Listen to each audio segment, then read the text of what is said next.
get asked for any autographs. I want one. But most of them are paying bills and writing checks. So, yeah. So my name is Captain Travis Yaeckel. Born right here in Tampa Bay. Grew up on the Southshore, Apollo Beach area. I think I was talking to some of you guys when I first walked in. I used to go to this rec center as a kid and fish bass over on the golf course. Mom would drop me off here, and I'd go across the street and go bass fishing all day. So yeah, I grew around here. Most of my experience fishing Tampa Bay has been inshore, backcountry type stuff, snook, redfish, trout. But over the years and growing up, we've done plenty of fishing out in the bay. A lot of bay fishing, a lot of nearshore stuff. Not a whole lot of offshore stuff, but definitely nearshore. I'd say, 0 to 7 miles offshore, stuff like that, where you can get to in a relatively small bay boat, depending on the weather. So I think Tiger asked me to talk a little bit about kingfish. So we'll go over a little bit of kingfish stuff, and then if you guys have any other questions about maybe inshore wintertime stuff, because we're actually getting to a point in our inshore fishery where it's really good. Everything's going to kind of feed real heavy until we get really, really cold weather. So that's an exciting thing to talk about as well. But right now is a good time for kingfish. There's a lot of kingfish running. I know that we had talked a little bit, and I said the King of the Beach is this weekend. And they stage their tournaments pretty close to when the kingfishing is really good, because obviously they want a lot of good fish brought in. So right now, if I had to give any advice with kingfishing inside Tampa Bay, does anybody run a big boat, like an offshore boat, say 30 plus foot? No, okay, 30. so then there's really no sense in talking about going offshore kingfishing unless you guys really want to. What we can actually cover is some kingfish tactics inside Tampa Bay, and maybe say out about 3 or 4 miles offshore, which, believe it or not, is where a lot of the activity is right now with kingfish, unless you know a wreck or a rock pile or some edge or a break in the depth where you're going to get some kingfish running along an edge. And that's mainly more the big sport fish guys that are out there trolling for tunas and dolphins and stuff like that. They'll run into those bigger kingfish like that. So I'll talk a little bit about inside Tampa Bay. You're going to want to look for activity. That's the biggest thing with kingfish. If you've done anybody ever gone out Spanish mackerel fishing? Mm-hmm. You ever gone out and you see the threadfin schools, you see the fry bait and the birds are diving, and you're basically looking for any type of activity on the surface for the most part. Generally what happens is those bigger bait schools will get rose to the surface by the mackerel. And so the mackerel will be under, and you'll start seeing splashes. It may be ladyfish, it may be jacks, it may be mackerel, it may be bonita. But all of that is the kind of area that you're going to want to look for kingfish. They're going to be cruising around in those areas on kind of the outskirts. They're going to be mixed in with those mackerel. If you're around mackerel, chances are there's some kingfish around. Now they may not be, like I said, 40, 50 pounders, but there's plenty of 10 to 15 pound kingfish inside Tampa Bay. One of the ways that I like doing it is very similar, or it's the same as the way I mackerel fish.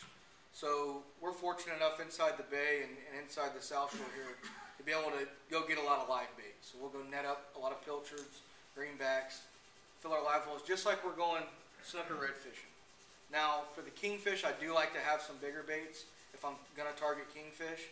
So some large greenbacks or some large threadfin herring. If you can get some finger mullet, those work really well too.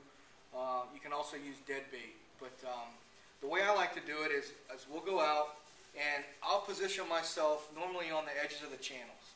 So some of the range markers are pretty good spots. All the A, B, C cuts up through the bay, you can look on a Tampa Bay chart and you can actually see the main shipping channels. When it comes through the bridge, it runs basically straight up to Tampa, to downtown Tampa. The main channel does. Off of that, there's several fingers. One of them is Port Manatee. As you go a little bit farther north, there's another one that shoots up into like the Gandy area. I call that the elbow right there, and there's a couple humps and some rock piles out there. And that's a really good area to target kingfish, especially inside the bay. You go out to those areas, a lot of them are marked. There's some wrecks out there that are marked. That's a good place to start. But you just get in the general vicinity of where the activity is. And that's the interesting thing about kingfishing or open water fishing. It's not like fishing for redfish and snook. You're not going to go to a point on an island or a pass and go there and basically just fish that area waiting for either the fish to come through or waiting for them to feed and turn on. They're not just sitting there. So they're a pelagic. So they're swimming around. They're constantly moving. So what you want to do is position yourself in an area where those fish are going to be moving through. Like I said, areas over there off of Gandy are good areas. Just areas just inside inside the Skyway Bridge. The main flush is another good area for kingfish. Getting a little bit farther out towards Egmont Key, Bean Point area. A lot of guys tarpon fish there, but it's actually a pretty good kingfish spot. When we're tarpon fishing, a lot of times you'll catch kingfish in the pass that are running through. They'll eat your crabs, they'll eat your live thread fins. So that's another good area to still fish if you want to still fish. Now, you don't want to anchor up in the middle of these passes like Bean Point. You don't want to anchor up in the main span of the Skyway Bridge, but you can get off to the side and some of the other secondary spans and anchor up and get a chum slick going. And what we'll do is, like I said, we've got all that live bait, and I'll start chumming it just like we were snook fishing. I'm sure we've all talked about how we inshore fish with live bait, where you take a handful of them and shake them up and kind of throw them out the back of the boat. And basically what you're doing is you're causing a feeding frenzy. You're causing the fish to get excited, and you're actually drawing attention to the back of your boat. So what we'll do is we'll basically mackerel fish. So I'll get the chum going, see some mackerel popping on the surface, and we'll just use our regular 7'6" inshore medium spin tackle, 10 to 15 pound class gear with long shank hooks. Get like a number 1 or number 2 long shank hook with, I normally go about a foot of 40-pound leader and then about 2 foot of, say, 20, 25-pound leader. The 40 is just to get you through the mackerel. A lot of times when the smaller mackerel will hit, they're excited because they see the reflections. So a lot of times they'll hit your leader. Even if you got another one hooked, the other guy, his buddy, will come by and hit your leader. So the 40 pounds is going to increase your catch rate. If you see that you're not getting bites, you can take the little tippet of 40 off, and you can do it that way too. But generally the 40 doesn't bother them too much. So that's your mackerel rig. Now you may add a little split shot to that depending on the tide. And what you're doing is you're just taking those live baits and you're just drifting them back behind the boat, in with that little chum slick that you've created. And every couple minutes you're just throwing a handful of live baits out the back of your boat, right? So you can get the mackerel going. Well, that's when, if we're going to target kingfish, and I know we're on some mackerel, and I sort of prospect an area based on the mackerel. If we're catching Spanish mackerel, then a lot of times what I'll do is I'll take a rig something like this, which is basically our tarpon gear. So this is an 8-foot spinning setup. I've got 40-pound braid on this, and basically just set it up like you would if you were tarpon fishing. And now this one in particular, I don't have any steel, any type of steel leader on it. You can go to a steel leader. You can even go to anybody ever heard of what's called a stinger rig, where you've got a small circle hook on the tip to tip the nose, and then you've got a treble hook connected to that goes in the back of the bait, the live bait. That's another good way to kingfish. But the concept that I'm trying to make point is, I'll take this and I'll throw it way out the back of the boat. Okay? I mean, if we're fishing, say, from the boat to maybe 30, 40, 50 feet to the back, this will be 50 feet plus. I'll let it way out the back of the boat. And one of the reasons I'll let it out, and this has got what they call a bait runner on it. So I'll take this bait runner, and this is the Shimano product, so they call it the bait runner, but several others have it. Finnor has a product like this. I believe Penn now has a product like this. But basically what it is it's a two-way drag system. So when you put the bait runner, it's just a really, really light drag. When you click the bail over, it locks into your main drag on the reel like you would normally have, and it's a heavier drag. And what that does is it gives you the ability to kind of free line that bait without having to, when kingfish hit, much like a tarpon, it's 0 to 100 miles an hour. So they're going to eat that bait and go. There's no munching on it, biting it here or there. They're going to eat it and explode and go. So to be ready, this this is a good way to do it. So I'll fire out my bait runners out the back of the boat, put a light drag on them. When that kingfish hits, it starts peeling drag out. You pick the rod up and you click over and you lock into the fish with your main drag. It's a good way to, like when we're sitting there and we're mackerel fishing, sometimes I'll just reach over and I'll sling out a couple feet of line off those live baits and just kind of let them drift back a little bit more. And it's a really good way to do that. So I do recommend if you're going to do that, you can take these and put them in the top rocket launcher of your boat, or put them in the side rod holders off the back, you know. And this is when we generally will catch kingfish, is on these longer, you know, free line baits that are back off. You know, on a big boat, they call it a flat line. That's what you would call it on a big boat, would be your flat line, which is basically the longest line on the back of your boat, generally center of the boat. Now, like I said, for baits with that, you know, any kind of live bait, pinfish actually work well too. If you're going to use pinfish, I definitely recommend having a cork on top, because you want to keep that bait up. But when you get the kingfish around and they're fired kind of off the mackerel start turning on, those kingfish are going to be underneath them. And they're not going to be a school of kingfish so much inside Tampa Bay now. When we talk about that beach fishing and the Gulf fishing, you will get into some schools of kingfish. But a lot of times inside the bay, I would say inside of Egmont, it's generally a handful of fish in an area. You know, it's not like you're going to have 3 rods go off at the same time and they're all kingfish. But you do pick them up. I believe it was about 2 or 3 years ago, we were mackerel fishing just outside of Cockroach Bay.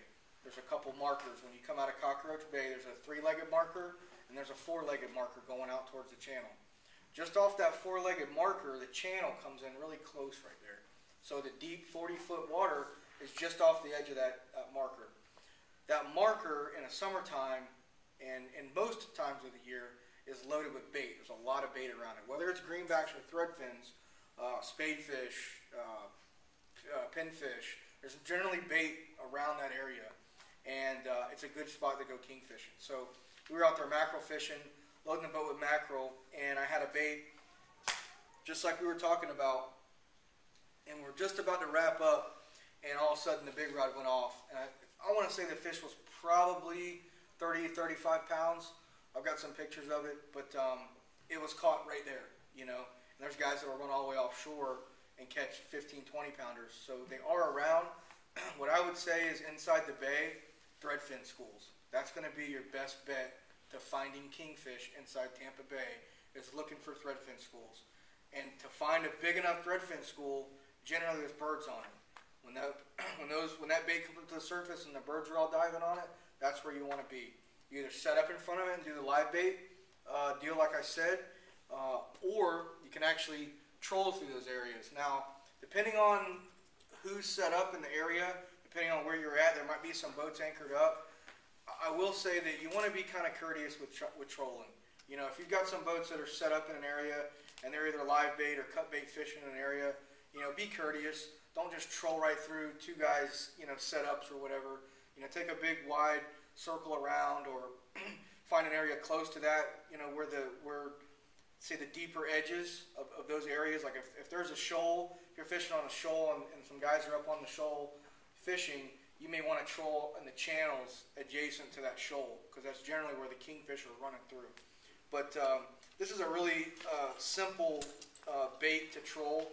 It's actually just a feather skirt, and what you do is you take that feather skirt and it just slips through.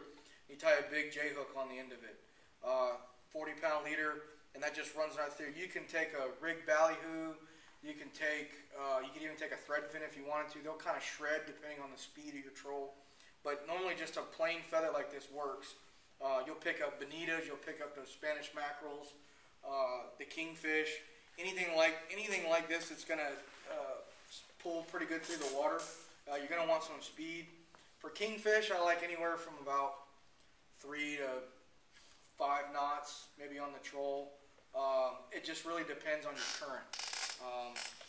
When you start to get into some heavier current and you start getting into where your baits are wanting to lift and you can't keep the baits down, that's when you go to some planers.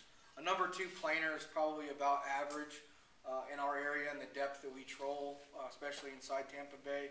A number 2 planer is about perfect. You can take number 2 planer and you can put a feather on it, a skirt. You can put a big gold spoon. That's another one that a lot of guys will use for kingfish is a spoon. Anything that's shiny, anything that's going to get their attention. What you got? That skirt that you got. You took a piece of white squid. Yeah, you could. I mean, any kind of trailer. A lot of guys will take and they'll put a big grub tail on the back of these. So they'll take the hook and put a big grub tail on it. Anything like with kingfish, my experience is it's more important to be around the fish and have something in the water than it is on what they're going to eat. They're not quite as, to me, they're not quite as picky as, say, inshore fishing where you've got redfish, snook, and trout sitting under the bushes and you're trying to get one of them to eat. This is more like you got to be around the fish when they're active and have something shiny or loud in the water. A topwater plug is another great way to catch kingfish.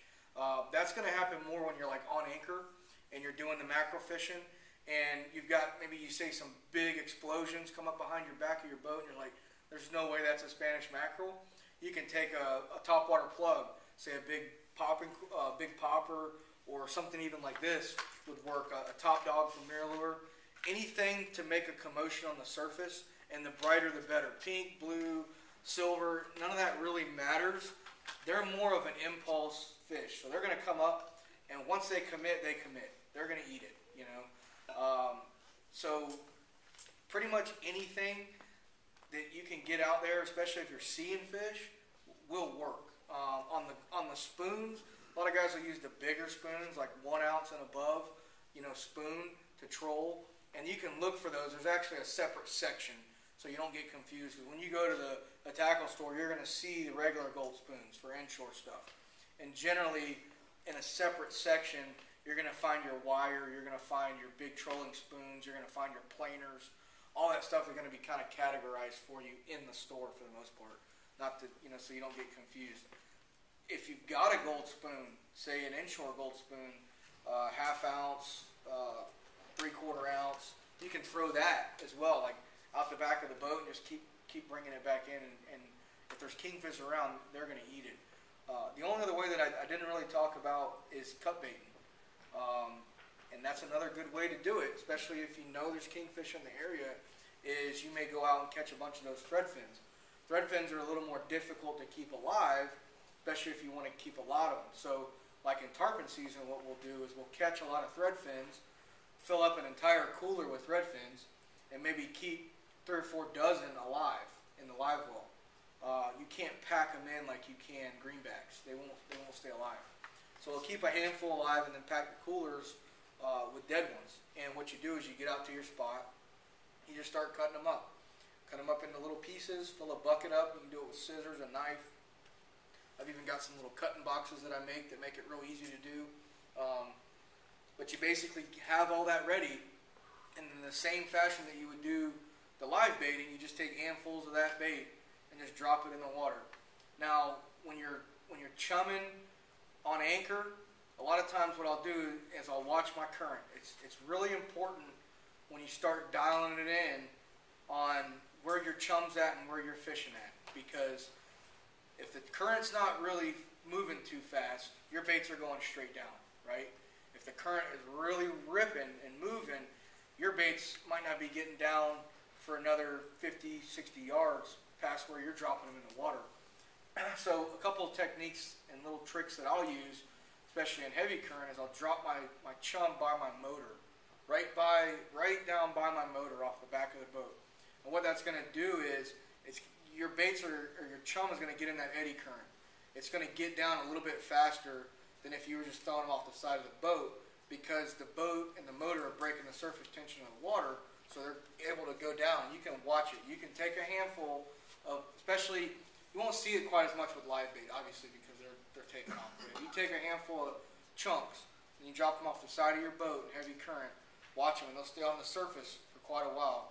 You can take them, you can drop them right by your motor, and they'll start sinking down, obviously, before they start going out. So that's another little trick that we'll use to kind of keep the chum in our area where we're actually fishing. And you can also fish like that too. So, you know, if your baits are really getting ripped out off the side of the boat, you can fish right off the back of the boat. Now, you're not going to get as many out, because what's going to happen is as they go out, they're going to ultimately meet in this same spot. So you just kind of watch that when you're drifting. Has anybody ever yellowtail snapper fished? Anybody ever done that before? It's basically the concept of yellowtail snapper fishing is similar to the way we would mackerel fish or even kingfish. But the concept is that you drift in baits back to where the fish get comfortable, where they're eating the chum. And a lot of times with yellowtail snapper, they're really smart. So when you first get to a spot, they may come up right to the back of your boat. Well, then you catch one or two of them, and they literally will slide back like 50 yards. You'll never even see them, but they're back there. So keep drifting that bait back. Even though you think it's way back there, a lot of times it's not quite as far back as you think it is. And even though if you got the current pulling it, you may, yes, it's far back there, but it still may only be 10 feet under the water, depending on, you know, the speed of the current. So you got to kind of watch that sort of stuff. A way to beat that is clip on some, or, you know, put a split shot weight on there to help it sink down a little bit, and just kind of fish by instinct. You know, watch what's happening. If you're not getting bites, kind of change things up. If the tide's really, really slow, you can put a cork on and actually float the bait back. In heavy current, you don't want to use a whole lot of corks, because they're just going to get ripped. They're just going to go, because they're sitting on the top of that surface. And that tide on the surface is generally moving significantly different than on the little bit farther down. So that's a few little things about drift fishing. Now, well, actually I didn't talk about drift fishing, but drift fishing is another good way where you're actually not on anchor. And I would recommend this for more so the beach. So we'll kind of roll into some of the beach stuff. The beach fishing, to me, I like to cover a little more ground. I normally will definitely look for the birds, look for activity, you know, stuff on the surface, and generally out there you'll find a bigger area that's active. So right out of, and I'm going to be talking about probably say from Anna Maria Island all the way up to Johns Pass. And I'm going to say anywhere from shore to 4 miles offshore. That's about all you need to go, especially this time of year. Most of the fish right now are within 3 miles of the beach, straight out, you know, due west of the beach. And you get out there, you'll see the birds diving, you'll see mackerel literally skyrocketing out of the water. That's where you want to be. You can drift through an area with live baits on a cork. That's a good way to do it. You can drift through an area with free line baits and just kind of let the baits kind of go with you. Or you can do a slow troll through those areas. A lot of guys, what they'll do is they'll have some trolling rods set up, they'll have some pitch rods set up with live baits, and then they'll have some other rods with some jigs on it. You know, if they get in an area and they just need to make some casts, you can do that as well. But the biggest thing is kind of being ready. When you get out there and there's a lot of activity, you go through it. You know, a lot of times we'll go right to it, throw some live baits out, kind of drift through the area. If that doesn't work, spin back around, maybe drop some trolling rods out, do a loop or two around the area that's active, see if we pick up a kingfish. If we do, just keep circling it and staying with that bait, because that's the one thing about the beach. A lot of times they're moving. So that bait pod is moving. Well, everything's moving with it. It's not just going to sit there. What you get out off the beach is a lot of hard bottom. You're going to look for hard bottom. You know, not hard bottom is where those kingfish are running. They're just running up and down the beach, chasing those bait schools. They're going to slide in and out depending on where the bait is, depending on how close it is to the beach. That's where the kingfish are going to be. So there's obviously a ton of different stuff to talk about it, but I'll open it up and let you guys ask some questions. We've hooked 3. Each time, the fish has run to the point where however they turn, there was slack in the line. Can you actually try to crank to it, get to them before they get to you? I mean, get a lot of times get to where that line is tight again before they tighten it, because when they tighten it, it snaps. Yeah, it's a lot. I relate kingfishing a lot like tarpon fishing, where you've got a fish that's very powerful, makes extremely fast, long runs, and on the angler side of things, you've got to be on point. All right. Now, if you're using wire and you've got, say, 6, 8, 10, 12 inches of wire, you're a little less likely to have that line come back in their mouth scenario where you get bit off because they either turned around and came at you, got slack in the line, and as you're coming tight, the line comes around the face, or they do a dashing, or they whatever happens, you're kind of eliminating that type of a break off when you're using a little bit of wire. When you're not using wire, my personal opinion is it boils down to luck, man, because it's such a hard fish to control. They call them smokers, right? So when you get a big kingfish, that's a smoker. And a lot of times you'll know because he will smoke your reel. When they hit that first run and they know they're hooked, they are gone. I mean, it's... And then you start fighting that fish and it kind of works back and forth. You get them coming in. And they'll actually, in the deeper water, they'll actually start pinwheeling where, if they're under the boat, they'll start doing circles. And that's when you know you've about got that fish whipped. The biggest thing, and that's with any kind of fishing, is keeping the line tight. If that fish is coming at you, don't worry about yanking. Just reel. Reel. Get that slack out. When that rod tip naturally bends back over, then you're going to slow down. A lot of times, if a fish is coming at you, if a fish is coming at you, all you're doing is reeling. Now you don't want to point the rod at the fish, but you want to stay 45 degrees and crank as fast as you can until you get pressure again. When that rod tip bows over, a lot of times the fish is going to turn. 9 times out of 10, he's going to go one way or the other because he's going to feel that pressure on him again. And he's going to try to go away from it. But the biggest thing is keeping the line tight with anything. Even if you got wire, I mean, you're going to want to keep the line tight. Period. That's why a lot of guys will use stinger rigs, because the stinger rig, a lot of times when a kingfish comes up, it's just such an aggressive bite, much like a tarpon, to where they'll actually hit the bait and stuff just goes flying. Well, a lot of times you don't get them on that first hook. That circle or that treble hook will come around and hook them in the gill plate or get them on the side of the mouth, or you'll get that fish with a circle hook off the bait in the corner, and when they go flying around, and they'll even skyrocket. I mean, they'll jump straight out of the water most of the time if they hit on a surface. If you get a surface feed, they just skyrocket out of the water, much like a tarpon. Well, like with tarpon, they throw the hook all the time because it's so violent. They go nuts. So with the stinger rig, when they go to shake and that stinger comes around and sticks them again, and you got a little bit better shot at landing the fish. So I would say that's more of a live bait scenario. Most of the things that I've done with stinger rigs is on live bait. I haven't really used it on cut bait a whole bunch. I do know some guys will take like sardines, Spanish sardines, and just float them dead, just on a stinger rig, and just float them back behind their boat, and kingfish will come up and get them. Not something that I've ever really done a whole bunch, but I know it works. It goes back to that whole scenario where a kingfish is nothing but a big mackerel. And if you've ever been mackerel fishing, you know that it's not a difficult species to convince to take a bait. It can be difficult to find them. That's the biggest part. Once you're around them, they'll generally play the game pretty good. The nastier the weather, the wind, the cold, seems to be when kingfishing is the best, really. When the water's all churned up, everything's going crazy, the bait's being pushed around, not really a good day to be on the water, that's when a lot of guys do well with kingfish.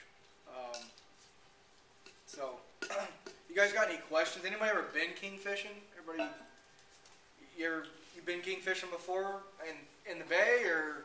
Actually, East Coast. East Coast. Now, did you troll, or? Yeah, we did a lot of trolling out off of Cape Canaveral, that area. Okay. A lot of times in the wintertime out off of 8A, that area, if anybody's familiar with it. Right off the reef, I'm imagining, just offshore, yeah. right? So that one's a little ways out. It takes a little while to get some deeper water and stuff out there. So I think that one was closer to like 15 to 20 miles out. Okay. I mean, they come in closer too. Yeah. A lot of times the guys look for the big ones will come up near the beach and go up and along that. Yep. And that was, like I said, I don't claim to be some big kingfish guy, so don't take that. But I do know that a a lot of guys that catch big kingfish will catch them pretty close to the beach. The bait stacks up on the beach. So when the kingfish come in, you know, they'll come right up to the beach, just like tarpon. Anybody ever tarpon fish the beach? Oh, yeah. It's a very similar type area. The kingfish are generally just outside of that, maybe like a mile, all right? But it's not much farther. But that's what they'll do. They'll run up and down the beach, up and down the beach. So there's guys for this king of the beach on this weekend. They're going to go out about 3 miles offshore, off the beach, and they're going to troll from Johns Pass down to Longbow Key and come right back up. And they're just going to keep trolling back and forth, back and forth. And part of that reason is because of Tampa Bay. It's not just because that's where they can go. It's because that's where they want to go, because that's where Tampa Bay dumps out, right between Egmont Key and Anna Maria Island. And then, you know, the North Pass there on the other side, it all dumps out, you know. So that's what those fish are out there for. It's not just because it's Anna Maria Island or Johns Pass. It's actually a significant estuary that dumps out into the Gulf of Mexico. So there is some significance. I know that Captain Billy Miller won 3 or 4 years ago, Mm-hmm. and I don't know that he was out of sight of the sky. No, I mean, no. And it was considerable size fish. It was 40-some pounds. yeah, like I said, in the last King of the Beach, in the spring King of the Beach, there was 3 or 4 of those big 30-something foot yellowfins that came up inside Tampa Bay and were fishing out there off the elbow, that area that I told you about, where when the main shipping channel comes up into Tampa Bay and it splits and it goes over towards Gandy, over towards Weeden Island area, and then it also goes up into Tampa Bay. And that area right there, right out in front of MacDill Air Force Base, is the area that I'm talking about.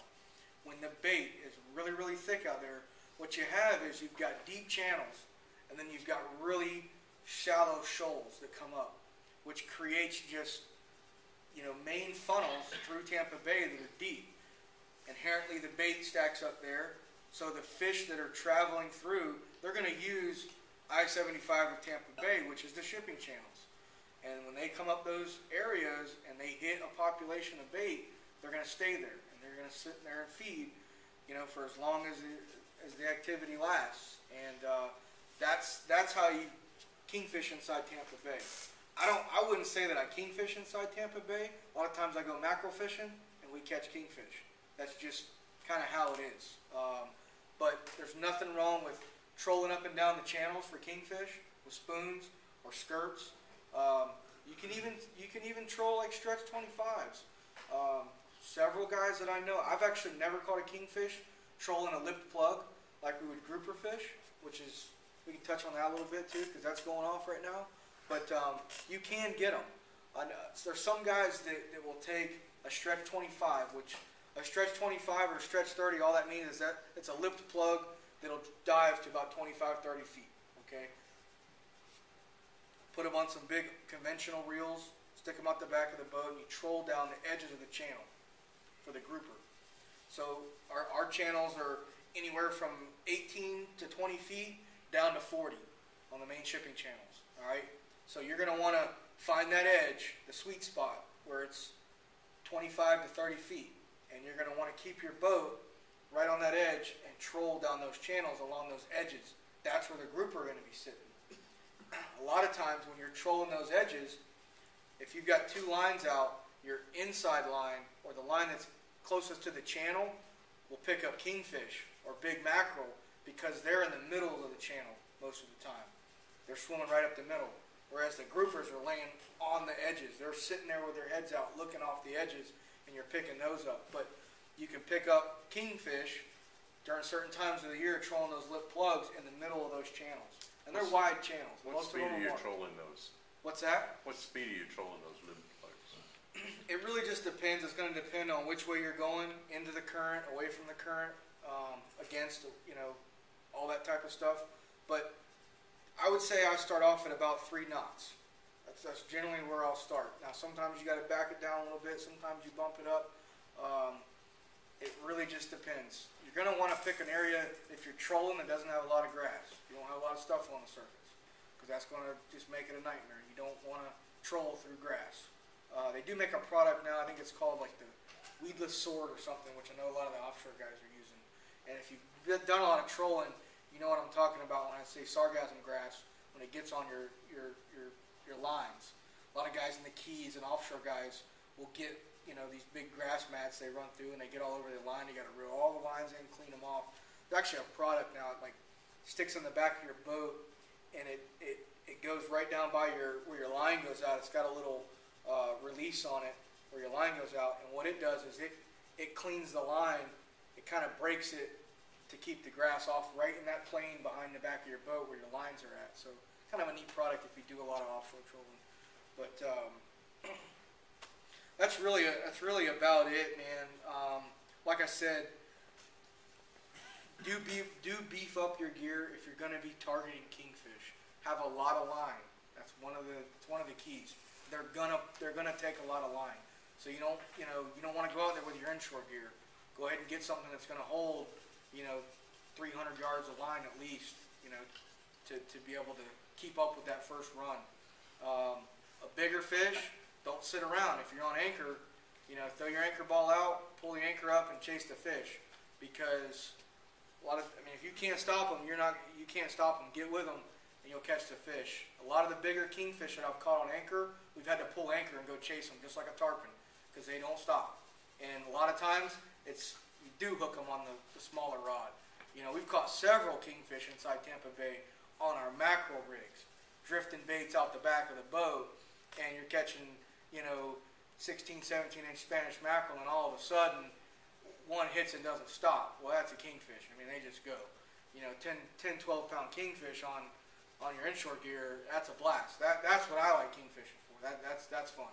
But I would say most of that inside Tampa Bay is going to be summertime, right when the tarpon are around, when we got all the threadfin schools that are in. Kingfishing can be pretty good inside the bay during that time. I would say your best shot at kingfishing this time of year would be the beach stuff.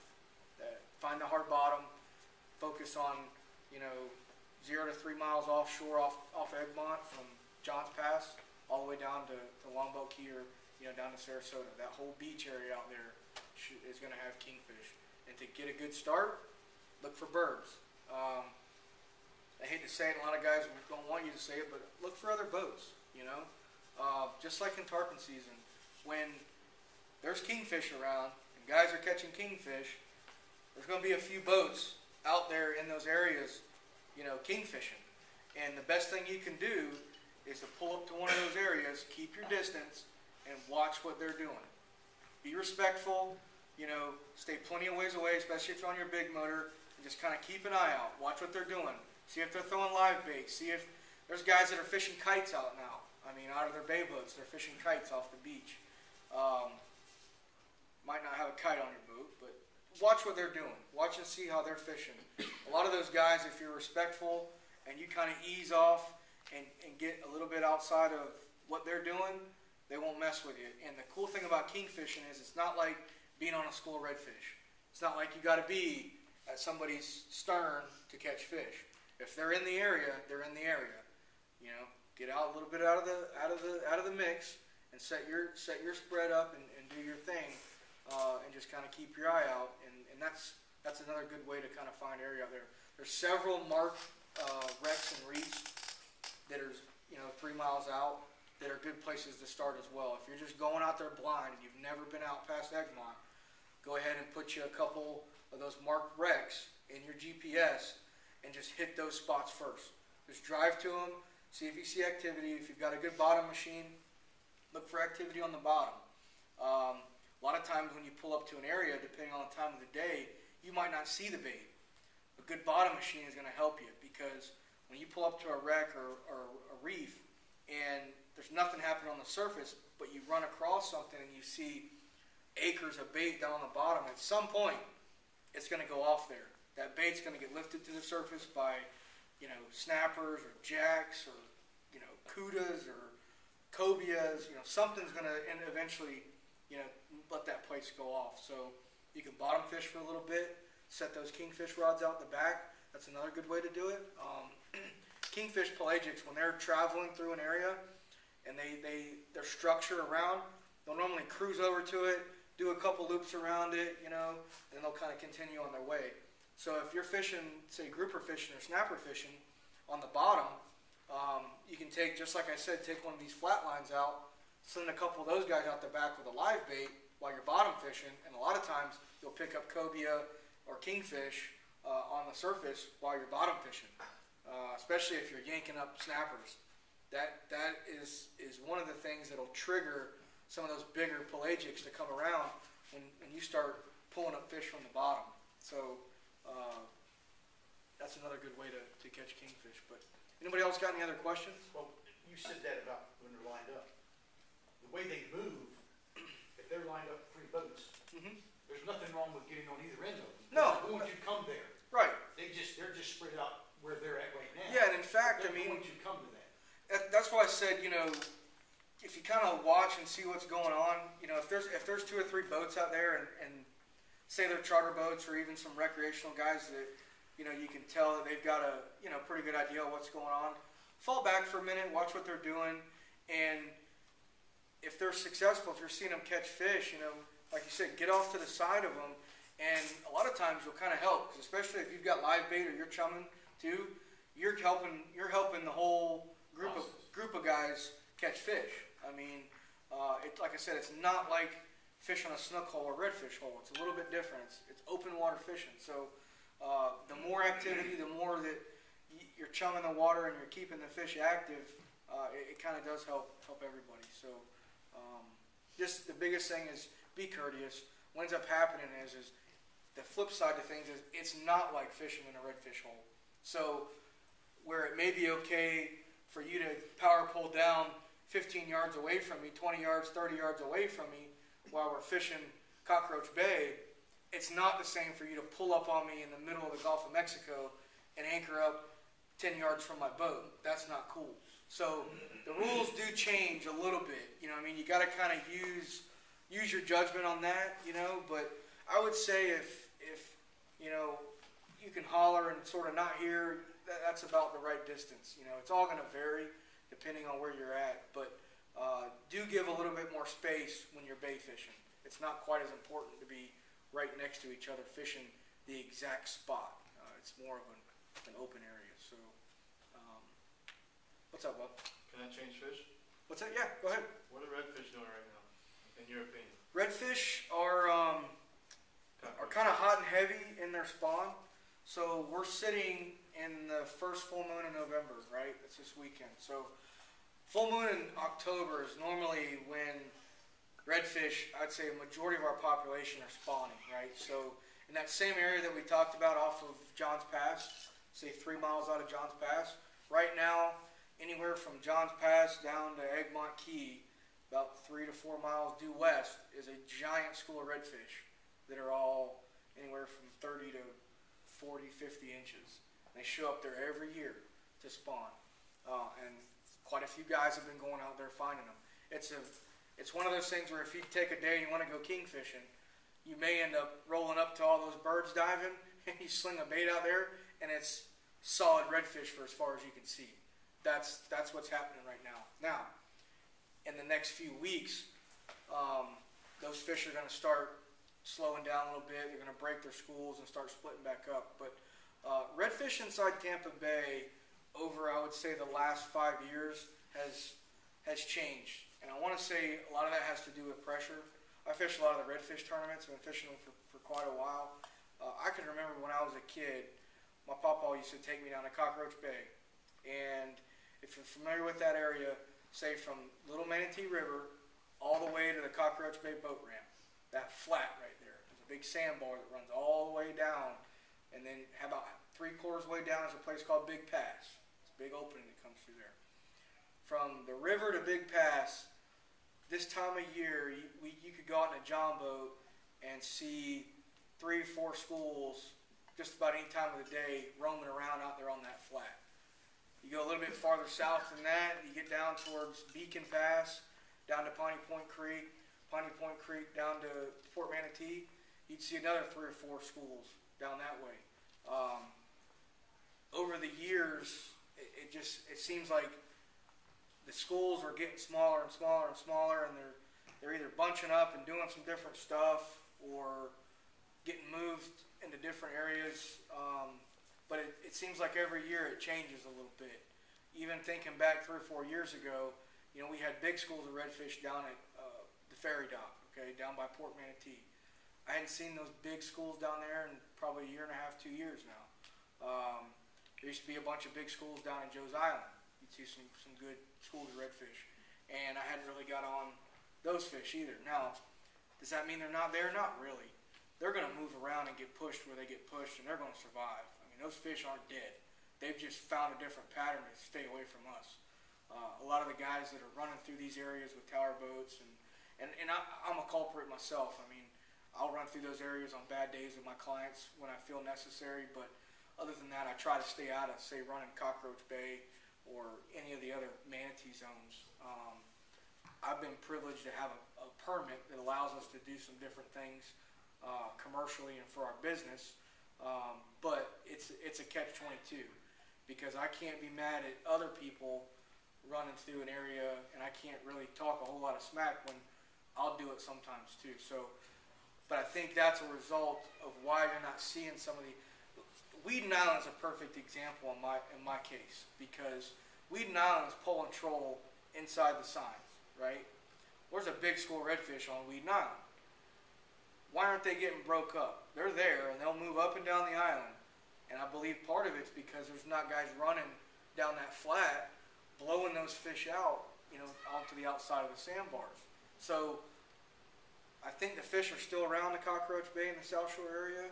I just think that over the years they've gotten a little bit harder to locate. They've found ways to kind of stay hidden. Or I've actually found schools out in the deep edges of the channels, you know, running on the edges of sandbars and stuff like that. But it has gotten a lot more difficult on the flats to find these bigger populations of redfish. So you target redfish in the open water or the bushes? I'm from Fort Myers, so I'm used to It's going to depend on the tide. So you're from Fort Myers. Do you ever fish Sanibel area? Oh yeah, Pine Island Okay. Sound, You know where Blind Pass is? Yep. Okay, so if you come out of Blind Pass and you head north into Pine Island Sound, and you take a right, and you go back towards St. James City, okay, and you got the power lines that come across. That whole area to your right is a lot like Cockroach Bay, where you've got the big hard bar on the outside, you got some barrier islands that block it, and you got some backcountry bays and creeks behind that. Well, that's where the flatboat comes in. Yeah. So where I was going with that is a lot of where I'm going to go target redfish is going to depend on the tide, because areas much like that, Cockroach Bay, you can't get into on certain tides, and quite frankly, you don't want to. The fish aren't there at certain times of the year. Now, wintertime is a little bit different. So, wintertime, you kind of take what you know from the summertime and you kind of flop them, meaning shallow water gets hot, right? Well, in the wintertime, shallow water does get hot, but it's good. So, a lot of times in the wintertime when our water temperature drops, fish will get a lot shallower than they normally would, say, in the summertime, okay? So, the areas in Cockroach Bay, those ponds, I call them ponds, right? Little pockets of water, deeper areas, will hold fish in the wintertime as we approach our negative tides, right? So the water gets blown out of these areas, and the fish are basically not leaving with the tide. In the summertime, a lot of times, they just go out and sit on the sandbars, because to be back there in August when it's 101 degrees, they're just not going to sit there. They'll go out in the deeper water, 4-6 foot, and then when the tide comes back in, they'll come back in for the most part. Now, that's as a general consensus. I'm not saying every fish leaves, but as a whole, that's sort of what happens. In the wintertime, it's a little different. So from Cockroach Bay all the way down to the bridge, right, all those flats and those pockets that are hold water on a low tide generally will hold fish. And one of the keys that I look for is bait, okay? So the Southshore, unlike a lot of areas, holds bait a majority of the year, okay? Some of the areas in upper Tampa Bay, some of the areas in, up by the Alafai River and on up that way don't hold near the bait that we hold on the Southshore. And sometimes even St. Pete doesn't hold the bait that we hold on the Southshore. So, we talked about this, I do a little fishing show too, and we talked about this last night. And it's sort of a neat way to explain the way I think things happen. So, in the springtime, you've get an abundance of fish that go up in our estuary, in our rivers, our river systems, to make it through the winter. Okay, majority of them are snook. All right, but redfish and trout and everything else will shuttle up into these rivers and lay on the muddy bottom and stay warm throughout the winter. All right, March, April, they start coming out. Okay, water starts warming up. They start feeling things change. Tides are getting higher. They start coming out. Well, they hit areas like Cockroach Bay and Simmons Park, and they kind of start funneling out down the Southshore. At the same time, our bait is now moving back in from the markers, okay? And about March and April is when we start seeing bait get real thick on the flats. And it's sort of like a wave. When the fish come out of the creeks and the rivers and the backcountry places that they stayed all winter, and they hit that bait on the flats turn on. And I mean, you're catching snook everywhere, and redfish and trout, and bait's easy, and life is great, you know? We get into summer and it starts getting hot and the fish start slowing down and the bait doesn't want to stay alive and it's on the markers and it's on the flats and everything gets crazy. Well, now the bait has been settling in on the flats, right? So now we're back into the cold weather. So what's going to happen is the bait is now going to go back out, right? And another 2 more cold fronts, you won't be catching any bait on the grass flats. You know, or some areas will hold it, but as a whole, most of the bait's either going to be at the Skyway Bridge or on the deeper channel markers or, you know, channels and canals. You'll find it in little places, but as a whole, it'll move off of the shallow areas because the water's too cold. This is one of the times when I like trout fishing, and I think it's part of what I'm talking about. So now our bigger trout are moving into the flats, right? Now's when we're starting to catch bigger gator trout, and we're catching them really shallow. And they'll lay in these little sand holes, these little potholes between Cockroach Bay and, you know, the bridge. And you can actually sight fish these bigger gator trout. And a lot of times they're around schools of bait. They're around these little schools of greenbacks, and they're eating them in the shallow water. And it's almost like as soon as that bait finally takes off, that kind of slows down a little bit. You won't quite see as many of those big trout laid up in the shallow water, or if they are, they're trying to get warm, okay? Because the sand heats up, that clear water in the wintertime heats up, so they'll just lay up there and get warm. But I find that a lot of times I catch my bigger trout around schools of bait this time of year on shallow flats, and then once that kind of bait disappears and there's not a lot of bait around, that's when I'll start fishing deeper for trout. Where you're Areas talking in about that big pass, either side of big pass, Yeah. depending on the tide. Either side of Big Pass is a great place. Marker, yeah, Yep. you can catch some big trout there. Yep, where Big Pass dumps out, where it comes out of the backcountry, it falls off onto what a lot of guys will call the moonlight bar, okay? So when it dumps out, there's actually a horseshoe there. There's a big horseshoe. If you look back to the north, when you come out of Big Pass, there's a big horseshoe that turns, and it cuts back out, and it goes straight out into the bay. Well, that bowl right there, from Big Pass all the way down to the Cockroach Bay channel, where you come out of Cockroach Bay boat ramp, generally has a lot of bait, right? And with these big tidal swings, especially in the wintertime, we're going to have days where that bar, you can walk down it and not get your feet wet. It's going to be completely dry, all right? It's coming. When we get 15, 20 out of the north, paired up with a negative low tide, it's going to be crazy. People are going to go, oh, I've never seen it like this. Every year it happens, but it's the same thing. It's going to be dead dry. Well, at that time, all them fish are sitting on the edge of that bar. They're literally sitting where that thing rolls over and drops off into that little bay right there. Them fish are just stacked up on the outside of that bar. So that's a good area. And the big trout are sitting out there. That's a really good place to catch big trout. I've caught several big trout down there. Another good place to catch big trout, if you're interested in that, is down by Joe's Island. That's another good place. There's a lot of big potholes at Joe's Island, big giant potholes. And if you don't know what a pothole is, it's the whiter or lighter colors in the water. So the darker stuff is your grass, and the lighter stuff is your sand holes. And in the wintertime, a lot of times you want to target those sand holes, especially on a cold morning with high sun, where it starts warming up, and fish will go in those potholes and lay there to kind of warm up. So that's another trick to do. But redfish right now, I'd say open flats. They're still roaming around. On the high tides, on the higher tides, they're going to be up under the bushes. I heard you guys talk about worms. What's that? Flats worms? Yeah. Yeah, they will eat worms. I got a good friend of mine that fishes down in Punta Gorda, and he fishes the east side, which is Burke Store area, Burke Store down to Alligator Creek, okay, right down in there. And he likes fishing off those grass flats right there. And Gulp makes a product called a flats worm. It's about 6-7 inches long, maybe, and literally it looks like an old bass worm. It looks like a culprit worm. His favorite color is like a darker purple, red, almost looking color, and he tears them up down there. Says they can't resist it, and he throws right in the grass, and that's where they get them. So he's bouncing them out, not dragging them out. What's that? So he's bouncing them out, not dragging them out. Yeah, bouncing them around in the grass. Yep.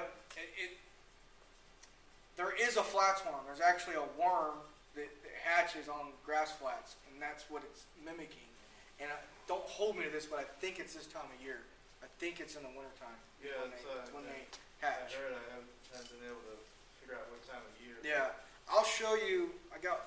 Actually, my daughter had a bag of them, and she reminded me. This guy right here. This is a DOA cow. All right. And number 313 gold glitter. If you took everything I own away and gave me a hook and a jig head, It's my favorite. this is what